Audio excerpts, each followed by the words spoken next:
अस्सलाम वालेकुम दोस्तों, आज मैं इस लेक्चर में सबको समझाऊंगा कि अगर हमें इम्प्लीकेशन दी गई हो यानी कि पी इम्प्लाइज क्यू की फॉर्म में दी गई हो तो हमें उसका इन्वर्स कन्वर्स या कॉन्ट्रा पॉजिटिव फाइंड करने के लिए दिया जाए तो किस तरह करेंगे। तो हमें जो भी इम्प्लीकेशन दी गई है हमने क्या करना है, हमने उसी तरह एरो लगाना है। और जो हमें इम्प्लीकेशन में टर्म दी गई है, अगर पी इस तरफ दिया गया तो हमने कन्वर्स में इस तरफ लिख देना है, और अगर क्यू हमें इस तरफ दिया गया एरो के तो हमने इसमें इस तरह लिख देना है। इसके हमने अपोजिशन की जगह चेंज कर देनी है, यानी पी की जगह क्यू लिख देना है, क्यू की जगह पी लिख देना है। कन्वर्स में क्या करेंगे, कन्वर्स में ये जो जगह है ये उसी जगह रहेगी, इसके उसी तरह रहेगा पी इम्प्लाइज क्यू अगर इन दोनों के साथ निगेशन होगी। मीन्स के हमारी प्रोपोजिशन तो उसी तरफ लेंगी लेकिन उनके साथ निगेशन होगी। कॉन्ट्रा पॉजिटिव में होगा कि उनकी जगह भी बदल जाएगी कि जो हमें दिया गया होगा, और उसके साथ उनके साइन भी बदल जाएंगे, यानी कि पी से क्यू है तो ये क्यू से पी हो गया और उसके साथ साइन भी बदल जाएंगे।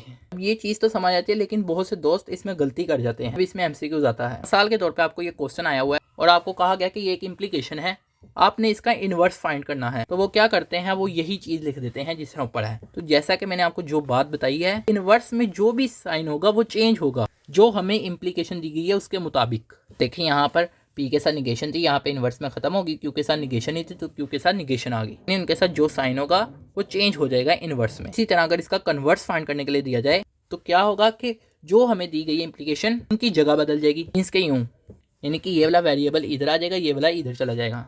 और कॉन्ट्रा पॉजिटिव में क्या होगा, उनकी जगह भी बदल जाएगी और साइन भी बदल जाएगी। तो ये देखें, जगह भी बदल गई और क्यू के साथ जो साइन था वो भी बदल गया, पी के साथ भी। अब आपने कमेंट में इसका जवाब देना, नहीं कि ये आपने इसका कन्वर्स, इन्वर्स और कॉन्ट्रा पॉजिटिव तीनों लिखने और बताना भी है कि ये इसका कन्वर्स है, इन्वर्स है और कॉन्ट्रा पॉजिटिव है। मुझे पता चलेगा कि आपको समझ आई है या नहीं। जो क्वेश्चन डिस्कस किए थे वो तो बहुत आसान थे, थोड़े और दूसरे डिफरेंट क्वेश्चन देख लेते हैं जो कि इससे रिलेटेड आते हैं। अब आपको इस तरह की कोई भी इम्प्लीकेशन दी गई हो, जैसा कि यहाँ पे लिखा हुआ है if you work hard and you will succeed, वो कहा जाएगा कि इसका कन्वर्स स्टेटमेंट लिखो, इसकी इन्वर्स लिखो और कॉन्ट्रा पॉजिटिव लिखो। तो वो भी बहुत इजी है। अब अगर आप इसको इससे कंपेयर करो, ये साफ साफ पता चल रहा है कि ये जो पी स्टेटमेंट है और ये जो है ये क्यू है। तो कन्वर्स में क्या होता है, जगह बदल जाती है, क्यू से पी। तो इसको अगर हम ट्रांसलेट करें तो क्या करते हैं, इसके ये क्यू से पी है तो इसको हम आल्सो ये भी कह सकते हैं इफ क्यू देन पी। जब ये कन्वर्स है तो सबसे पहले इफ लिखेंगे और फिर क्यू वाली जो स्टेटमेंट है वो लिखेंगे, उसके बाद देन लिखेंगे और फिर पी वाली जो स्टेटमेंट है वो क्या है, ये वाली है तो ये लिख देंगे। इसमें आपने ये नहीं देखना कि सेंटेंस की लॉजिक गलत बन रही है या सही बन रही है, हमने बस लिख देना है जिस तरह उसने दी हुई है। इसी तरह आप इन्वर्स में जानते हैं कि इन्वर्स में जगह तो नहीं बदलते मगर उनके साथ जो साइन होते हैं वो बदल देते हैं। मीन्स के यूं, इसका मतलब यही होगा if not P then not Q. सबसे पहले इफ लिखेंगे और फिर नॉट पी लिखेंगे, मतलब कि यानी कि जो पी में लिखा है उसको निगेशन कर देंगे। पी में लिखा है यू वर्क हार्ड तो नॉट पी होगा यू डोंट वर्क हार्ड। उसके बाद देन और फिर नॉट क्यू, तो क्यू में जो भी लिखा है यू विल सक्सीड लिखा है तो नॉट क्यू में क्या होगा कि इसकी निगेशन हो जाएगी, यू विल नॉट सक्सीड। इस तरह आप इसकी स्टेटमेंट लिखते हैं। इस तरह अगर आपको आ जाए कि इसका कॉन्ट्रा पॉजिटिव निकाल, जैसे कि आप जानते हैं पी इम्प्लाइज क्यू है इम्प्लीकेशन, इसका कॉन्ट्रा पॉजिटिव क्या होगा, जगह भी बदल जाएगी और उनके साथ जो साइन है वो भी बदल जाएंगे। और फिर इससे हम किस तरह रीड करेंगे, if not Q then not P. सबसे पहले इफ लिखेंगे और जो क्यू में लिखा है उसके ऑपोजिट लिखेंगे, क्योंकि नॉट क्यू है। यहाँ पर आप देखें कि इफ लिखा है और क्यू में जो लिखा हुआ था, यानी कि क्यू में यहाँ पर जो लिखा हुआ था उसको मैंने ऑपोजिट लिख दिया है। उसके बाद देन आएगा और पी में जो लिखा हुआ, और अब पी में जो लिखा हुआ है मीन्स के यू वर्क हार्ड जो है वो लिखा हुआ है पी में, तो फिर आप नॉट पी में क्या लिखेंगे, नॉट वर्क हार्ड। तो इस तरह इसे लिखते हैं। उसके बाद कुछ एक और ट्रुथ टेबल रह गया है, मीन्स के इसका बनाना है। अगर आपको पी क्यू दिया गया है तो हमने उसकी इम्प्लीकेशन वाला ट्रुथ टेबल भी फाइंड करना है, फिर उसके बाद कन्वर्स, इन्वर्स और कॉन्ट्रा पॉजिटिव नो। तो मैंने नोट पी और नोट क्यू का कॉलम इसी वजह से बनाया है क्योंकि आगे हमें इन्वर्स और कॉन्ट्रा पॉजिटिव के लिए नोट क्यू और नोट पी भी चाहिए, तो इस वजह से मैंने आपकी आसानी के लिए यहाँ पे लिख दिया। तो नोट पी में जो है, जो पी में लिखी हुई है यानी कि वैल्यूज यानी ट्रूथ लिखी है वहाँ पे फॉल्स आ जाएंगी उस जगह, और जहाँ फॉल्स लिखे वहाँ ट्रूथ आ जाएंगी। जहाँ टी लिखा है वहाँ पे एफ आ जाएगा, जहाँ पे एफ लिखा है वहाँ पे टी आ जाएगा नोट पी में। इसके यूँ इतना नोट क्यू में जो क्यू में पड़ा हुआ है उसके अपोजिट यहाँ पे लिख देंगे। इस तरह याद रहे कि ट्रूथ टेबल समझना जरूरी है, इस वजह से हमने इसको स्किप नहीं करना। आपको एक इंपॉर्टेंट चीज़ के बारे में बतानी है इस वजह से। तो पी इम्प्लाइज क्यू क्या है, जैसा कि आप जानते हैं ये तभी फॉल्स होता है जब इसका ये एंटीसीडेंट ट्रू हो और कॉन्सिक्वेंट फॉल्स। तो यहाँ पर फॉल्स होगा और बाकी जगह सारी जगह ट्रू होगा इस कॉलम में। कन्वर्स के लिए हमें क्यू से पी करना, तो यानी कि यूँ, यानी कि ट्रू ट्रू ट्रू आ जाएगा यहाँ पर।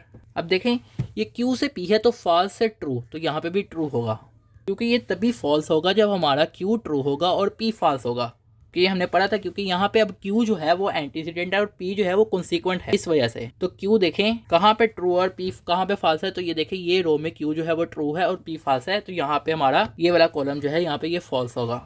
जैसा कि आप जानते हैं जब फॉल्स फॉल्स हो तब भी आंसर ट्रू ही आता है। अब इन्वर्स के लिए देख लेते हैं। इन्वर्स के लिए क्या है, नोट पी से नोट क्यू, यानी कि यहाँ से यहाँ तो दोनों फॉल्स हैं, तो यहाँ पे आंसर ट्रू आएगा क्योंकि इन दोनों के दरमियान एरो है। क्योंकि ये देखें नोट पी और नोट क्यू के दरमियान एरो है, तो जब दोनों फॉल्स होते हैं तो आंसर ट्रू ही आता है। हमारा आंसर तभी फॉल्स आएगा जब हमारी ये जो है ये ट्रू होगी और ये फॉल्स होगी। और वो देखें किस जगह है, यहाँ पे है, क्योंकि जब हमारा एंटीसीडेंट ट्रू होता है और कॉन्सिक्वेंट फॉल्स होता है तभी हमारा आउटपुट फॉल्स आती है। तो वो जो है हमारी यहाँ पे ये एंटीसीडेंट ट्रू है और कॉन्सिक्वेंट फॉल्स है, तो तभी हमारे यहाँ पे फॉल्स आएगा और बाकी दोनों जगह ट्रू ट्रू। इसी तरह कॉन्ट्रा पॉजिटिव देख लें। कॉन्ट्रा पॉजिटिव में नॉट क्यू जो है वो एंटीसीडेंट है और नॉट पी जो है वो कॉन्सिक्वेंट है, यानी कि ये तभी फॉल्स होगा जब हमारा ये ट्रू होगा, ये फॉल्स होगा। तो देखिए ये किस जगह पे है, ये देखें तो ये इस जगह पे है। नॉट क्यू जो है हमारा ट्रू है और नॉट पी फॉल्स है, तभी हमारा यहाँ पे आउटपुट फॉल्स आएगी और बाकी जगह जाहिर बात है ट्रू होगी। इस तरह अब आप देखें कि कॉन्ट्रा पॉजिटिव वाला जो कॉलम है और जो इम्प्लीकेशन वाला कॉलम है, इसमें सेम वैल्यू नहीं है, यानी जब ये ट्रू है तभी ट्रू है, यानी कि इस वैल्यू के लिए ये भी ट्रू है और ये भी ट्रू है। इस तरह इस वैल्यू के लिए ये भी ट्रू है, ये भी फॉल्स है, ये भी फॉल्स है, यानी कि ये इकट्ठे ट्रू हो रहे हैं और इकट्ठे फॉल्स हो रहे हैं, इकट्ठे ट्रू हो रहे हैं, इकट्ठे फॉल्स हो रहे हैं, ये बिल्कुल सेम है। फिर हम कहेंगे कि इम्प्लीकेशन और उसका अगर हम कॉन्ट्रा पॉजिटिव निकाल तो एक दूसरे के इक्विवेलेंट होते हैं। ये चीज एमसीक्यूज में आती है। इसी तरह अगर आप कन्वर्स और इनवर्स वाला देखें, कन्वर्स और इनवर्स वाला कॉलम देखें तो वहां पे भी देखें सेम है, आउटपुट सेम आ रही है। हम ये कहेंगे कि इनवर्स और कन्वर्स जो होता है किसी भी इम्प्लीकेशन का, इनवर्स और कन्वर्स जो है वो एक दूसरे के कॉन्ट्रा पॉजिटिव होता है। यहाँ पे लिख जाए इनवर्स और कन्वर्स जो है वो भी एक दूसरे के इक्विवेलेंट होते हैं। एमसीक्यूज के लिए इंपॉर्टेंट है दोनों चीजें। और उसके अलावा ये ट्रुथ टेबल करवाने का भी मकसद यही है कि बाज़ औक़ात आपको क्वेश्चन आया कि ये चीज़ जो है ये प्रूफ करके दिखाओ, तो फिर आपको इस तरह प्रूफ करनी है जिस तरह मैंने आपको सिखाया। तो आई होप आपको ये लेक्चर समझ आएगा। सो दोस्तों को मेरी ये एडवाइस है, जब आप मेरा लेक्चर सुने साथ साथ अपने हाथ में कॉपी और रजिस्टर, यानी कॉपी या रजिस्टर रख लिया करें और साथ में हाथ में पेन भी पकड़ लिया करें और साथ साथ प्रैक्टिस किया करें ताकि आपको ये आसानी से समझ आए। इसके अलावा ये लेक्चर अपने दोस्तों के साथ शेयर करें जो ये सब्जेक्ट पढ़ रहे हैं।